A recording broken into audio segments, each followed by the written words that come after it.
Good afternoon and welcome to the Debut Spotlight. I'm Ellen Comisar, your host today, and it is my great privilege to welcome Aram Mrjoian. Did I say that right? Yeah. Good? Oh, Yeah. I'm trying. Aram has written a wonderful book, The Waterline, which came out in June from Harper Via. And it is just a delightful story, a family story that will hold you tight. And I think you'll all be interested in hearing what this book is about and what the reception has been like for Aram. For those of you who are already part of Blaze Nation, welcome back. We're always happy to see you. For those of you who are new to the Blaze, welcome. We are a team of 30 plus creative professionals who get together all the time to bring books to our audiences. We started at the beginning of COVID 5+ years ago and have no intention of going away. We are all over social media, though we are having a little bit of problem with our friends over at X, which I still call Twitter. But you can find us on Facebook, Instagram, TikTok, and as I call it, Twitter. I am still tweeting out under my name, so you can always look for information. The best place to get information, of course, is our website, www.amightyblaze.com. If you go there, you can sign up for our newsletter and have the full schedule of our events. So that's our little housekeeping. Let me tell you a little bit about this book. It has gotten great praise. Chris Bajolian, who's a good friend of the Blaze and a best-selling author, said he was awed by this first novel. Waterline is smart, beautiful, and breathtaking. Rebecca Mackay, author of I Have Some Questions for You, among other books, calls this a fierce, tender debut about the ways tragedies, both personal and national, echo through the generations. Matt Bell refers to this book as a fine addition to the emerging canon of contemporary Michigan literature. And I think we should talk about that because I don't know right off the top of my head who else is in that canon, but I'd like to hear about that. Vanessa Chan, another successful debut author, calls this a moving portrait of grief and the shadows of silence. Morgan Talty, who is a previous debut spotlight, and I'm a huge fan of his, says this is a must-read. It's intense, moving, and unforgettable. And the book has also gotten well praise from the Washington Post, the Chicago Review of Books, and the Armenian Mirror Spectator, among others. So you're off to a rip-roaring start. And let me just tell our audiences a little bit about who you are. Aram Mrjoian teaches creative writing at the University of Michigan, where he is the managing editor of the Michigan Quarterly Review. He's also the editor-in-chief of The Rumpus and a 2022 Creative Armenia AGBU Fellow. Aram has previously worked as an editor at the Chicago Review of Books, the Southeast Review, and the Tri-Quarterly. He's also the editor of the anthology We Are All Armenian, Voices from the Diaspora. His writing has appeared in The Guardian, Runner's World, Literary Hub, Catapult, West Branch, Electric Literature, Gulf Coast, Boulevard, Joyland, Longreads, and many other publications. Aram holds an MFA in creative writing from my alma mater, Northwestern University, as well as a PhD in creative writing from Florida State University, and he now lives in Michigan. So welcome. Well, thanks so much for having me and for the very lovely introduction. Thank you. All well deserved. So let's jump right in and tell us in brief, why does Waterline add to, or how does Waterline add to the canon of Michigan literature? Well, I think it's a great question and a challenging one. There is a lot of great fiction coming out of Michigan. Matt Bell, who wrote that blurb, is a great Michigan writer in my mind. Other writers that are kind of from here that come to mind that are writing right now are like Megan Giddings, Julie Bunton, and a bunch of others. There's a very lush, I think, poetry scene in Detroit. And then, I guess in literary history, stuff like dating back to, Hemingway's time here and Jim Harrison. And so I mean, Michigan's a very literary state, and I love reading about this state and sort of the Midwest as a place. Yes. Um, and so when Matt, you know, sent that blurb back, I felt really sort of awed and flattered by it because I really wanted Waterline to be an unapologetically Michigan book, and I've been saying that a lot about it. Is that for me? I grew up here. I grew up in Southeast Michigan. It's a place very close to my heart, and I think there's just a ton of sort of cultural touchstones here and really interesting sort of like social and communal things happening in this part of the world.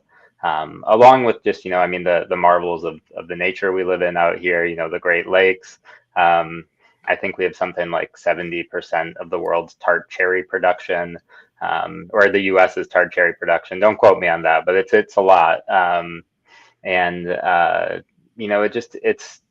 it's a place that really is close to my heart. And so I'm always trying to write about it through a very specific sort of geographical lens and trying to think about characters through setting. And so I hope that really comes through in the novel. It does. So your book focuses on an extended Armenian family who has made its home on an island, and they're very close with each other. The two brothers live, next door with a wide lawn between them and are always back and forth, and their children grew up as siblings instead of cousins.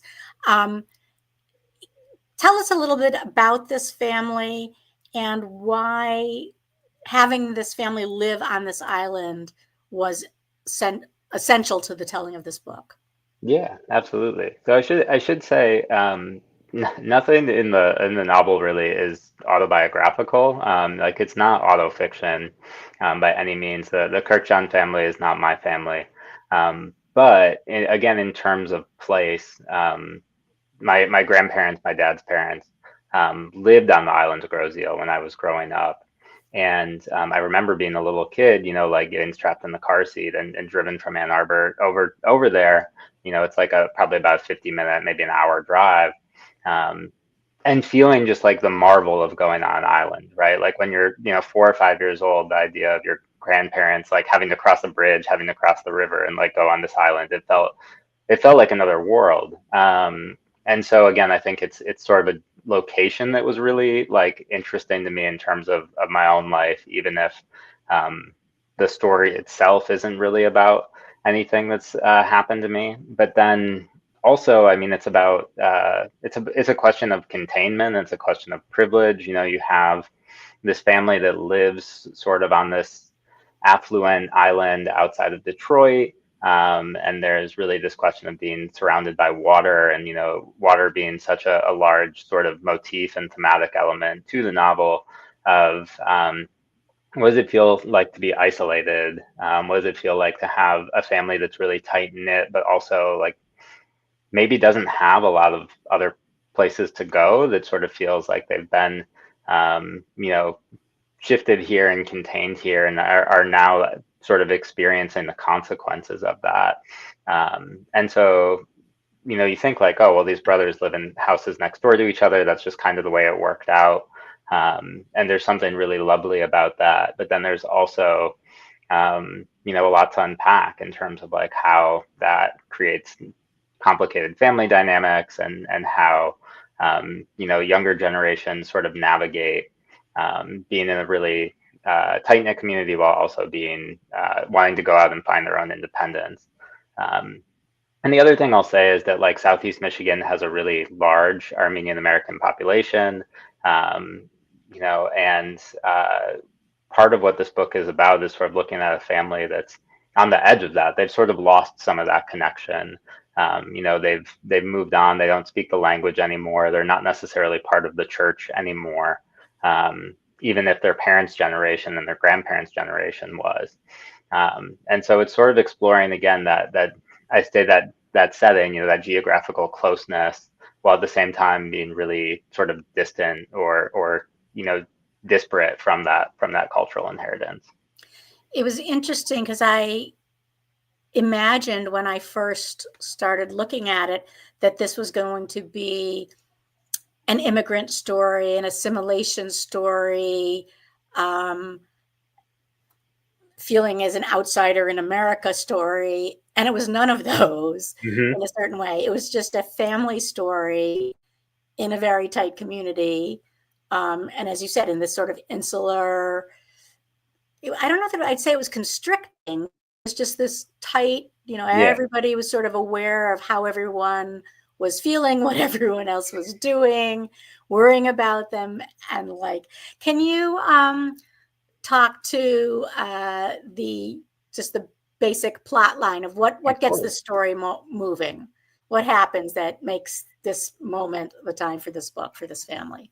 Yeah, but it's interesting because there's two answers, and I think the I first want answer is both. just just the plot answer, right? Of Mari, this young Armenian woman who's part of this family who has moved to Milwaukee, has chosen after some horrific circumstances to end her life in this sort of very dramatic way of swimming into Lake Michigan, and then you have this family that is figuring out how to respond to that is grieving, and trying to make sense of a person they cared about so much but didn't know that all of this sort of stuff was in the background, that didn't know that she was suffering this way.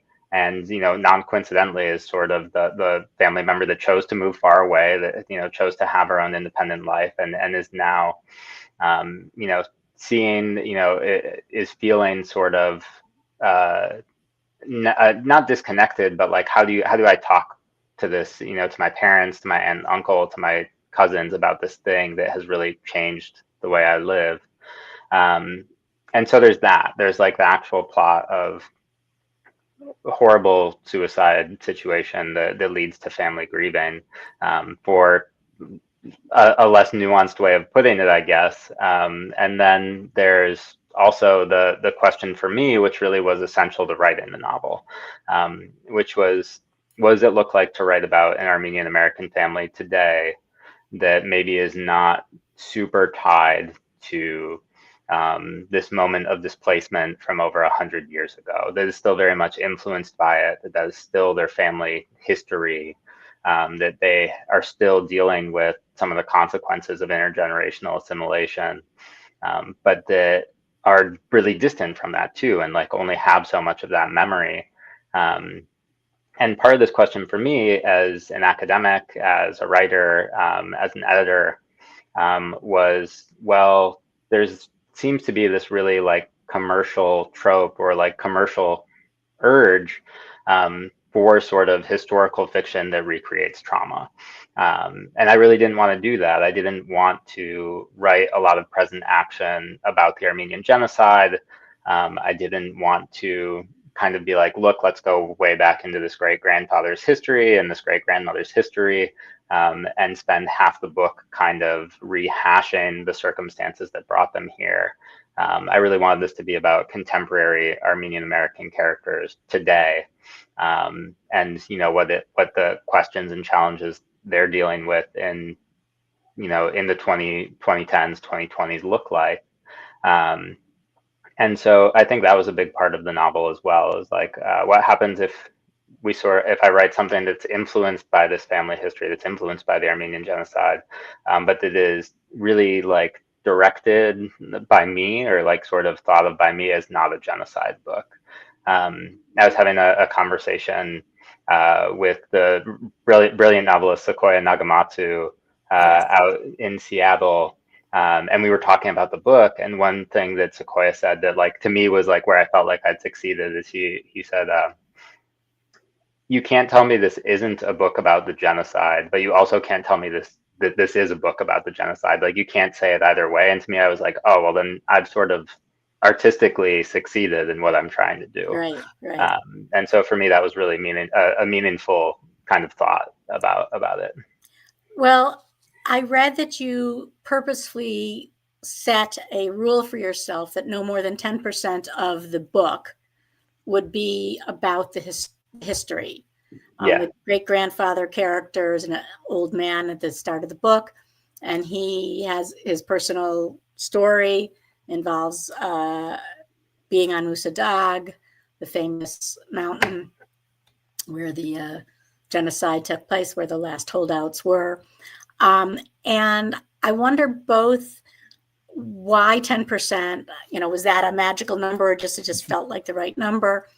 And how have people responded? I mean, aside from Sequoia, how have people responded? Because you also mentioned that, you didn't want people learning about the genocide by reading your novel, but at the same time, you couldn't assume they knew about the genocide either. Yeah. It's a really hard question. And I think I landed at 10% because to me that felt like a number that it would be really difficult for someone to, the moment you hit 20 or 25%, it starts feeling like sort of a major part of the work, right? And so 10% for me was in some ways just a really freeing creative constraint. We put limitations on ourselves as writers all the time in terms of tense, in terms of point of view, in terms of structure, all these things. And so I was like, all right, well, subject matter, I can do that too. And I can actually do that in a pretty easy way. And so, when setting out to write a novel that was about 80,000 words, it's really easy then to go, okay, well, like 8,000 words is kind of the cutoff for me with this subject matter. And it made it so much easier to kind of write the book with that freedom. And so I think that's probably why 10% is because I worry anything more than that maybe would have started veering into historical fiction territory more. And to your point, like not everybody has responded to it well. I've made this joke a couple times, but like very early on when the book came out, I made the mistake of reading my Goodreads reviews, and and that it's not a bad. I think my thought is like everyone's entitled to their opinion about the book. Like it's not my responsibility to mediate how people are reading it and thinking about it. But it was interesting in the beginning to see like, oh, well, there's a lot of people saying like, I wanted more historical context here, or like I was hoping this would be more about Armenian history. And I mean, that's a certain sort of bias or expectation that people come into when they see this type of book, I think. And so I was very actively, very intentionally working against that expectation. I really was like, what I know people want that genocide story. I know they kind of want to be walked through this history. And I don't want to do that. That's not my artistic vision here. And so I pushed away from it. And certainly there are going to be readers, there are going to be critics. There were certainly along the way, agents and editors who passed on the book for that very reason. That just said like, hey, this doesn't seem like the thing. I remember one of the first agents I had queried with this novel said like, I really love it. I think the character development's great, but I feel like you need more connection between the past and present and sort of more about the historical context for this novel to work.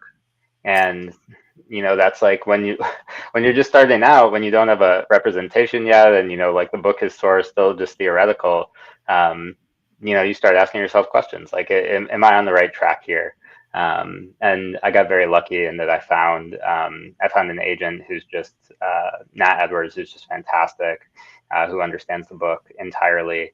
And my editors at HarperCollins like not only understood sort of what I was doing, but helped me make it better. Like actually sort of helped like being like, okay, these are the limitations you want. Like let's figure out how we make that really strong throughout the work. And I'm really happy with the result. Were you constantly like doing word counts, on sections of the book that were about and keeping like a running tab? Not exactly, but yeah, like once the sections were written, then I kind of like would, highlight them and be like, okay, how many words is this? How much space is it taking up? And then cutting it down. And even there's a section there's an interlude at the middle of the book. And there's this section from sort of a great-grandmother's perspective that originally was like maybe 10 pages, and I cut it down to 1.5 and just completely reimagined it. And part of that was because I was like, oh, I don't need this sort of 10-page story. Like I can do this in a much more interesting way that actually is more sort of aligned with what I'm trying to do. And so, yeah, I think there definitely was. It wasn't necessarily word counting, but there was very much attention to where's that limit.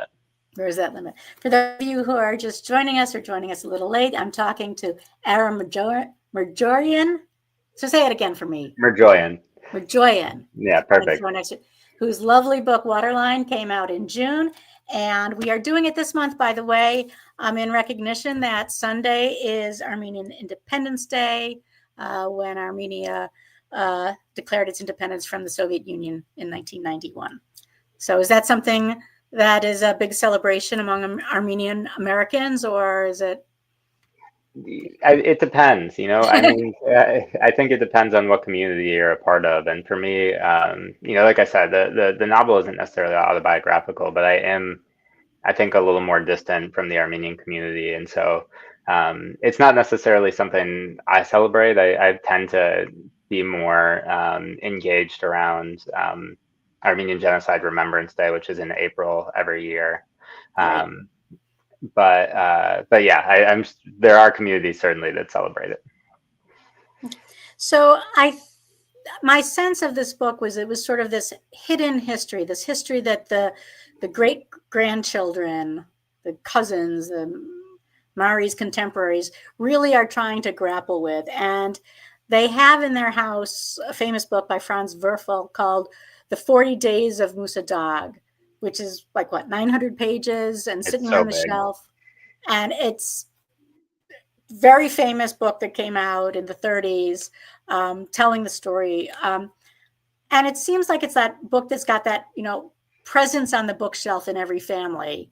And Joseph in particular sits down to read it and starts to then read his uncle's notations, what he had written in the margins. So this idea that there was this history that was like right there for the reaching, but it sort of took this death of the cousin to sort of really engage Joseph in the book. How do you see those as connected? Well, I think, it's complicated for this family because their history is Musa Dagh. Like, their great grandfather is a survivor of this resistance, which is a real documented, historical event that these Armenians in these little villages, went up on Musa Dagh and defended themselves for not 40 days, but 52, I believe, 52 days, against being displaced and against being exterminated. And they were eventually rescued by the French Navy and relocated to Port Said in Egypt. And Franz Werfel, who I believe was vacationing there at one point, basically went to this carpet factory and saw all of these Armenian orphans working there and was kind of like, what's this about? How did this happen? And then, learned about how they got there and learned about the Armenian genocide, and then wrote this gigantic novel that the New York Times at the time reviewed as a book to be read once. Was very much it was very popular. It was a book of the month club pick when it was translated into English in the early 30s. But also was just huge and sort of melodramatic. And there's some problems with Orientalism in there, and some other kind of icky ethnic things going on that were maybe of the time. But also, it's a story that was really well researched and really kind of, while fictional, showed how systematic the genocide was. And Werfel traveled with the book and was praised as sort of the voice of the Armenian people. His books, the 40 Days of Musa Dagh, got burned in Nazi Germany because it was sort of this book that was being passed around ghettos as sort of key to liberation. Right. And so it has all of this historical weight to it, only to not be very well known today. Right. I don't think most people know this book. It's remained in print from independent small publisher, but most people haven't read it, and I don't even know that most Armenians have necessarily read it. They're either familiar with it, and for me, it was on my grandparents' shelf all growing up. It was on my parents' shelf all growing up. I didn't get around to reading it until I was in my late 20s because it just was so intimidating, the size of it, and I just don't think I was ready for it. But there's this question, this complication within Waterline of there's the family history, the lived family history, And then there is this novelization of the family history on the shelf. And there's this familiarity that, some of the people, some of the family members have really studied it and sort of done their homework, and others have not. Caro, who is sort of the uncle you mentioned earlier, and sort of like I would say the intellectual of the family, has put these exorbitant notes and margin notes in the book, whereas his brother Edgar like never finished the whole thing. And so I think picking it up when someone like Joseph, who's a teenager, and has just experienced the loss of a very dear family member, kind of is like, okay, I want to pick up this book and understand it. Part of it's trying to understand the grief he's dealing with, and part of it's trying to make sense of this inherited ethnicity that he still hasn't fully made sense of.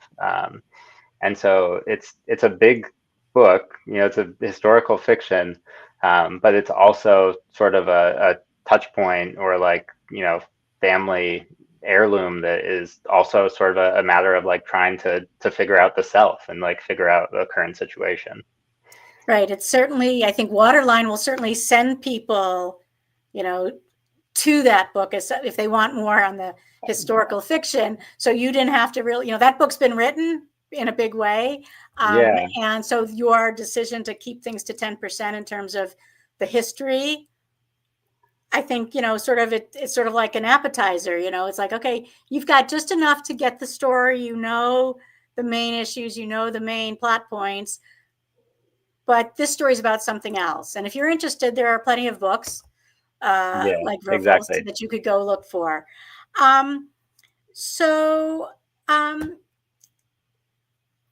Clearly the waterline is a motif that runs through the book, and the cover is absolutely stunning. It's in the colors of the Armenian flag.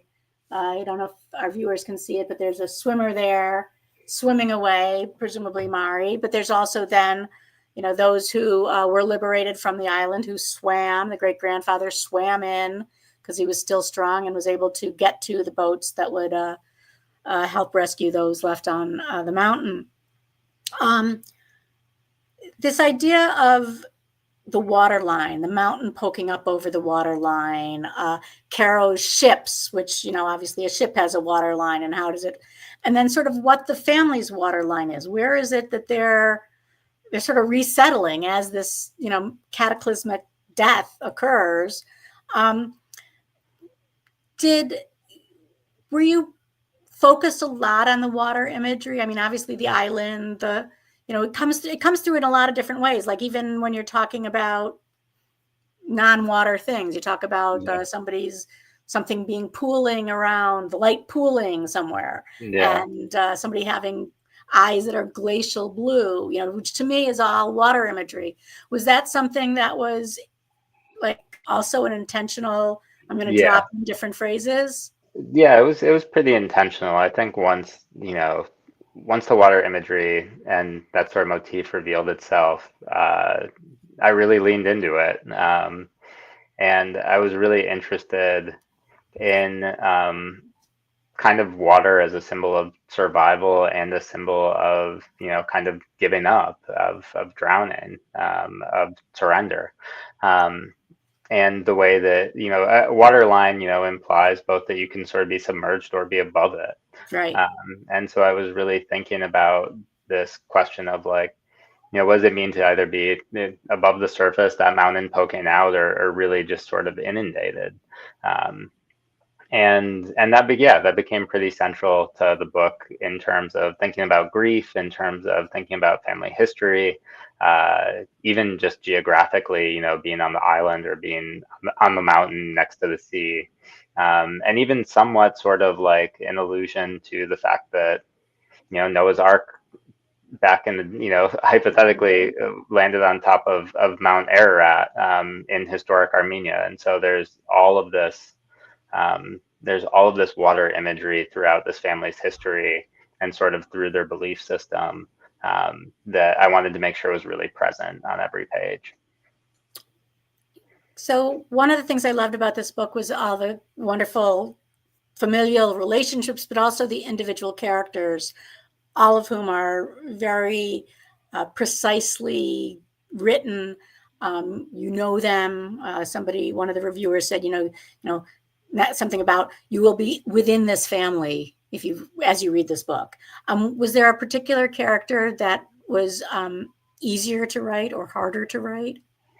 Yeah, they're all difficult in their own ways, truthfully. I was surprised. I think maybe I'm 36 now. I'm not. Two of the characters in this book, Edgar and Carl, are both kind of about 50 and middle-aged men, and I think they were easier to write in some ways than I expected them to be. I think it was easier to sort of see ahead to what that looks like now than maybe when I started the book when I was around 30 or 29. When I came back and revised, like those characters felt a little closer to where my life situation is, and also, I think when you're a young writer, like you want to write about young people, and that's maybe not always the case, but now, like it was interesting writing teenagers, for example, now in my 30s, because I was looking back on it with different eyes. Sure. And I'll say the hardest, which is a challenge because I really wanted to pay very nuanced attention to it, is just being very much in the chapters of several women in this book and going into their perspective. I think as a man writing women in fiction, like I don't want to be sort of the trope of not thinking or falling into sort of flat characters or falling into stereotypes. I really wanted to make sure that the women in this book were very complex and nuanced, and that they had all sorts of compromises to make and conflicts.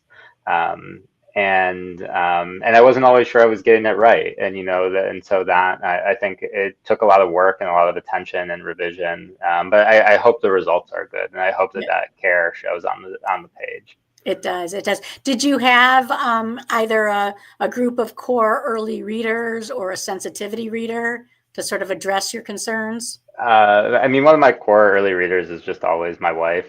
She's always my first reader. And it was actually one of the first things she said to me when she read. She said, you write women in this book well. And to me, like her kind of saying that unprompted was really meaningful. Sure. And then my agent's also one of my first readers, and she said the same thing. And so that's kind of when I knew at least that like I wasn't completely messing up. I think again, like everybody reads books differently, and so I think it'd be perfectly natural for readers to have different opinions about the success of that when reading this novel. But hearing that from two early readers, and then hearing that later on from certain reviewers and other people I talked to was really nice. It's great. So I know we have a few questions we're going to launch in a minute. The last one I want to talk to you about, as of now, is the discussion of an MFA. There's always so much back and forth. Do you need an MFA? Should you get an MFA? Is it, just a trade school, which is exactly what people said about journalism school when I did that. Obviously, you had a good run with your MFA. You came out of it with the starts of this book. Yeah. What was the process like for you? Who do you think an MFA would work well for?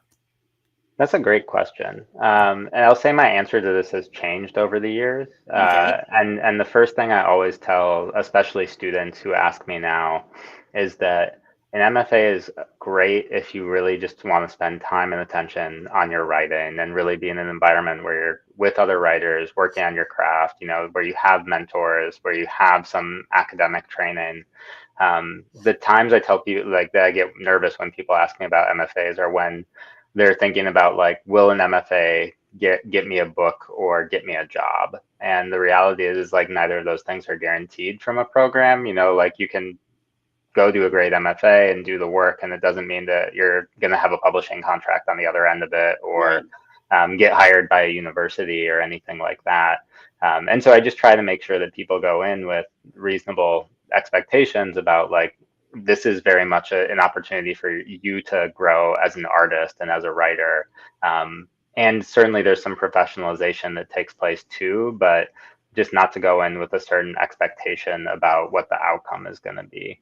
The second thing I'll say is just like for me, I did things a little differently. I did my MFA part-time while I was working full-time. And I worked at Northwestern, so I got employee tuition benefits. And that, like made my situation much better, right? Because I was paying for school, but I had a full-time job that paid me well enough that like I could still live my life. And the tuition benefits and scholarships I got cut, I think 70% off my MFA price tag. And so, I paid for sort of a third of that degree while making better money than I would have as a graduate student. And was living in, Chicago and commuting to Evanston, and was like in this great city with a great faculty and a really brilliant cohort. And so my MFA experience was kind of perfect in a lot of ways. But I do think it varies. And so I think the people who are interested in MFA and want an MFA, the question is like, can you afford it? Like if you're going to move for a program, like are you excited to move, potentially you and your family or you and the loved one, to a different part of the country that maybe you don't know well, for no guarantees in terms of results, other than just a really good chance to get an education related to your work. Sounds good. All right. Well, we're ready for some questions. So if we have audience members out there with questions for our author, Aram Mrjoian of Waterline, I'm going to read these out loud just so you have it. What was your submission process like? Did you go out to a lot of editors? How long did it take you to sell the book? Details, please. Okay. This is a vulnerable topic for me. So I'm going to be gentle. I'm going to be completely honest. It took me probably a year and a half to get an agent. I probably queried somewhere between 40 and 50. And I thought I was on the right track in the beginning. Like I sent queries out to 5 agents, and within a week, I think got 4 requests for a full manuscript, and was like, oh, like this is easy. Like I don't know why everyone makes a big deal out of it. And then everybody passed on the book. They all said, hey, I really like this, but for some of the reasons I had talked about earlier, some said like there's not enough historical context there. I think there's an issue with the ending, and I don't know how to fix it. All this stuff.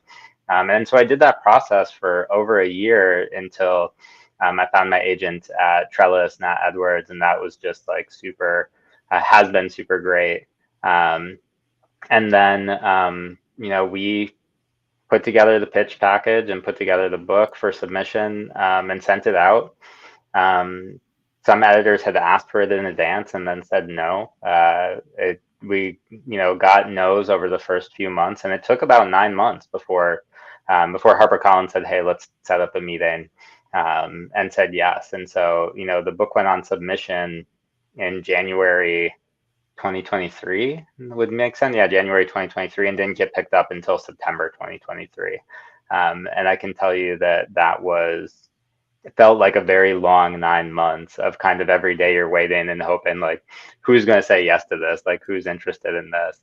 And of course, like in the case of some of the editors who had asked for it, like think again, like so you're sort of thinking like, oh, I have an in, like this person's already interested in my work. And then, to have them say, hey, like this is cool, but it's not for us, that's really hard. And so it was a challenging stretch to wait. And I don't think that's necessarily uncommon. I think it does take months for some authors. We kind of hear about these best case scenarios where, someone has a bidding war after like a week of being out on submission and sells it for $1 million. That was not my situation. But in the end, like I said, I sold it, we sold it to the right editors who understood the project and did what was best for it. And I've just been so happy with every step of the process after that sale, which I think is, again, unusual for authors. And so I feel really lucky and fortunate. And I hope that's enough detail. That's fine. Were you, when you were getting rejections or publishing houses that were passing, were they providing feedback that made sense to you, or were you just like no varying levels of feedback? Some were just like, hey, this is cool, but not for us, or just doesn't fit in our list right now. A lot of editors did comment on sort of exactly what I expected and just said like, feels like there should be more historical context here. I really wish there was more connection between the past and the present. And, you can kind of read between the lines what people are saying when they provide that type of feedback. I spoke last week to Sam Sussman, who has an autobiographical novel out, which is a very close fictionalization of his life. And he wrote an essay in Harper's, got immediate recognition, lots of phone calls, etc. And he's like, I don't want to talk to anybody. And he stiff-armed everybody until he wrote his book. And he's like, I don't want them influencing what I write. I don't want them. And I was like, how, every other author, wannabe author is out there saying, call me. And he basically said, I'll turn it in when I'm ready. And he made the right call, I think, because he knew what would have happened. But it's a very, I'm sure it's a lot of tough emotions you dealt with during that period. Yeah, that takes a lot of discipline. That's really impressive. I don't see how I could do it. Next question. How do you keep the faith when you get a bad review or you hit a rough spot as a writer when you felt you weren't on the right track? That's a great question. And like I said, I think it's that I try to remind myself that everybody has different tastes. There are books that have come out in the last year or two that have gotten rave reviews in the New York Times, that have been finalists for the National Book Award, that, are bestsellers that I've read and thought were terrible, frankly. And vice versa, like books that have been completely forgotten about that I think are brilliant and belong, in the canon. And so, whenever I get a bad review, I just remind myself that people are different readers. You can't please everybody. It's really out of your hands, sort of death of the author type thing. You just got to let it be. And that can be really difficult, especially when you're like, hey, actually, like, your bad review is because you read the book wrong, not because of anything that's actually wrong with the book, but you just got to kind of let it ride and, know that that's okay. And when I hit rough spots as a writer, I just remind myself why I'm doing this, which is usually because writing helps me make sense of the world. I'm usually starting with sort of a question of character or community, something that's culturally or politically important to me, and then trying to write my way through it, whether that's with my fiction or my creative nonfiction. And so sometimes, like, I do have months, like, or stretches as long as 6 months, a year, where maybe I'm not writing or not writing that much, and really trying to sift through some some block and some tough energy. But I think the right track is just remembering, like, I do this because I love it, because it is something that I think is intellectually and creatively really healthy for me, and the results don't necessarily matter. And I know that can be kind of unfair to say when when I have a book, when I have certain results that have been yielded over the years. But most of the time, like, the stuff that I'm most excited about writing is often the stuff that never gets picked up, or that doesn't see the light of day, and I think that's okay. One more question, Mark. What is the most important thing you try to teach your creative writing students? Oh, I'm so happy that I have an easy answer for this one. Absolutely know what is non-negotiable in your work. Be very understanding of what you're trying to do. Everything on the page is a decision. And along the way, again, like, I think we've talked about this a lot through the last 45 minutes of this conversation, you're going to get bad reviews. You're going to get a note from an agent or an editor who says, hey, this is cool, but I don't get it. Or like, hey, would you completely change this in some way that doesn't, that to you, you're like, why would I change it that way? That doesn't make sense to me. And so you have to know, like, what are you fighting for on the page? What is the thing that, if someone tells you, hey, change that even if they're offering you $1 million, you're going to say no to? And that's, that's a tough negotiation. That's different for a lot of people. And I should say, on the other side, like, I don't think there's anything wrong with selling out either. Like, make your money if you want to, but I think that's been what I really try to teach my students, especially when they come into workshop for the first time and they're all really nervous and they're getting critique in ways that they haven't experienced before. Like, just because someone tells you to change something from first person to third, like, if that's non-negotiable for you, then you know not to listen, or like that's just one idea. And so really think about what you're going to stand by and why you're going to stand by it, have a rationale for it. And that can do wonders for your creative process and for your revision process. I liked what you said, not only about, you talk about the novel is your island, and that is sort of, the point. It both refers well to the geography of this book and of the historical background of this book, that the novel is your island and you need to sort of defend its borders and make sure you're safe up there. So this has been a wonderful conversation. Thank you so much for joining us, Aram. Let me just close up with a few words. I will be back next week. I'll be hosting Friday Frontliner with our very own Hank Philippi Ryan, whose latest book, All This Could Be Yours, is about a debut author on book tour. So she's an author of 16 psychological thrillers. She knows book tours very well, and she came up with a great thriller about being one such author. And then I'll be back with Debut Spotlight on October 9th at 2 p.m. And that's with Stacy Waldman Bass, who is a photographer who has written a book called Lightkeeper, excuse me, which captures her personal journey through grief and the art of keeping her parents' legacy alive through memory and photography. So I hope you'll join us then. Until then, go out, buy yourself a copy of Waterline if you don't have it, and keep reading. Thank you.